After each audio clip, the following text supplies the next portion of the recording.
Bienvenue dans le 22e round de Porte. Vous allez aujourd'hui défendre les meilleures nouilles de l'univers. Mais avant ça, le confessionnal. Non, on fait plus jamais ça. Oh, mais c'est que ça fait longtemps que je sais pas confesser, moi dis donc.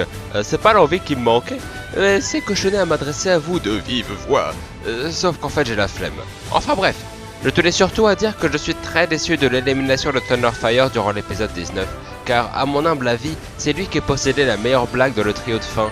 Elle était certes pas bien originale, mais à l'inverse des deux autres, ce n'était pas un décalage pur et simple de la blague bien connue.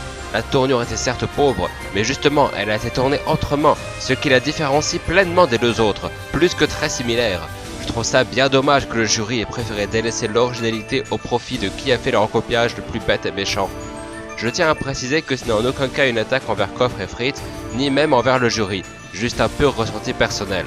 Sinon, si quelqu'un a vu Gertrude, puisque cette épreuve est basée sur l'IA, je vais transmettre un message au dopeur, à Nick Nintendo. C'est l'heure de l'épreuve. Un mystérieux individu du nom de Kamamavol tente d'obtenir des nouilles très importantes dans l'histoire des Gers. Pour l'en dissuader, vous deviez lui expliquer en quoi ces nouilles sont inestimables et ne doivent donc pas être volées. Le tout en utilisant le plus de haine possible et en 10 mots ou moins. Alors voyons ça! La réponse avec le plus de haine et qui décroche donc la première place est celle de... Aubergine! Constantinienne, non-ouyennetonne, manutentionne, conventionne nos ennuyantes non-anonéennes. Avec 34 haines, c'est une nouvelle victoire à ton compte. Félicitations! Tu auras un bonus pour la prochaine épreuve. Ensuite, avec 31 haines, la deuxième place est attribuée à... Pyramide! Aucune nouille anonéenne n'est inconditionnellement conventionnelle, abandonnée nonobstant l'annonciation incontinente. Avec 23 haines, la dernière marche du podium revient à... Herbe! Ces nouilles, inconditionnellement inanimées, donnent nonchalamment une bonbonnière namibienne nicotinisée. Avec 22 haines, la prochaine personne sauvée est... Chaussures! Elles sont bidimensionnelles, inconsolablement anticonstitutionnalisées, intentionnalistes et inintelligemment contre-infractionnistes. Avec 18 haines, on applaudit... Étoile! Ces nouilles sont inconditionnellement nocives, car elles étonnent anticonstitutionnellement. Avec 15 haines, ce sont 3 personnes qui échappent à l'élimination. Il s'agit de... Marteau, casserole et drapeau! Ces nouilles venant de Nancy n'abandonnent aucunement le normicaragaïen.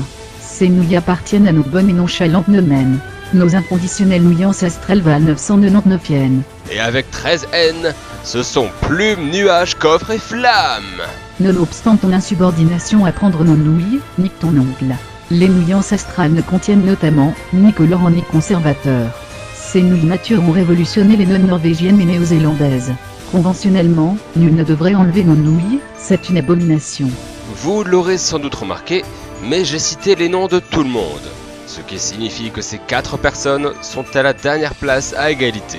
Nous allons donc appliquer la sentence d'épée. Et c'est une phrase que je ne redirai jamais. Tout d'abord, grâce à sa victoire au round précédent, Coffre peut échapper à cette sentence. Il reste donc dans l'aventure. Du coup, il ne reste plus que nuages, flammes et plumes. Parmi ces 3 personnes, celle qui a le plus souvent utilisé la lettre P dans sa réponse sera éliminée. Le suspense est intense. En fait, pas vraiment. Nuages et flammes n'ont utilisé aucun P. En revanche, Plume en a utilisé un. Cela signifie donc que Plume est à nouveau éliminé. Le capitaine Cool en personne nous quitte une deuxième fois. Et ça s'est joué un peu. Adieu, tu restes un membre emblématique malgré tout. Pour tous les autres, bravo! Kamamavol n'a rien compris à vos phrases et est donc figé sur place jusqu'à ce qu'il y pige quelque chose. J'en ai profité pour récupérer les nouilles. Parfait. Alors on monte à l'étage supérieur. Oh là, elles sont lourdes ces nouilles du coup. Tiens, c'est curieux ça. Ah! Ça alors, des ombres mystérieuses en sortent et se cachent sous un rideau de la salle. Mouahaha, nous sommes l'organisation secrète du rideau de l'ombre. Nous venons pour perturber votre émission. Quoi? Waouh! Une étrange créature vient d'apparaître dans la salle. Pas de panique, je viens pour vous sauver. Je me nomme King Kulax. Cette créature est une dragoduse. Elle est indestructible. Si j'essaye de la battre, elle se recompose immédiatement. Vous pensez que vous pourrez être son point faible? J'ai récolté plein de données sur elle, mais à cause de mon très petit cerveau, je sais pas quoi en déduire. Voilà tout ce que j'ai. Il y a forcément quelque chose là-dedans qui pourrait vous aider. Bonjour, je suis Zero Karina, le vrai, pas le personnage. Je me suis dit que ce serait plus simple d'expliquer cette épreuve de cette manière. Le point faible de Dragoduse, c'est à vous de l'inventer. Utilisez ces renseignements pour faire une théorie sur comment lui porter le coup fatal. La théorie qui sera la plus appréciée par le mystérieux jury anonyme sera à la première place. Et celui ou celle qui fera la théorie la moins appréciée pourra faire ses valises. Donc en somme, c'est une épreuve de type lampe. La différence étant que c'est pas le public qui vote, mais un mystérieux jury anonyme. Aubergine, ton bonus est très simple. Tu peux envoyer 2 réponses. Comme ça, si la première est nulle, la deuxième peut te sauver. Vous avez jusqu'au lundi 5 novembre. N'oubliez pas que si vous faites partie d'une alliance secrète, vous devrez l'officialiser avant que ce soit trop tard. On se reverra la prochaine fois dans le 23e round de porte. Bienvenue dans le Gérard Show. Gérard a de nouvelles statistiques à propos de l'épreuve. Absolument. En plus de constater la 7e victoire d'Aubergine, on peut observer que les 5 premières places sont réservées aux 2 alliances, la Tondagosa et l'Aqualliance. Ah tiens, je me demandais, c'est qui a le plus souvent échappé de justesse à l'élimination? Je ne m'étais jamais posé la question. J'irai faire des recherches à ce sujet, mais on peut déjà observer que Flamme est très souvent en bas de classement. Et pourtant il s'accroche.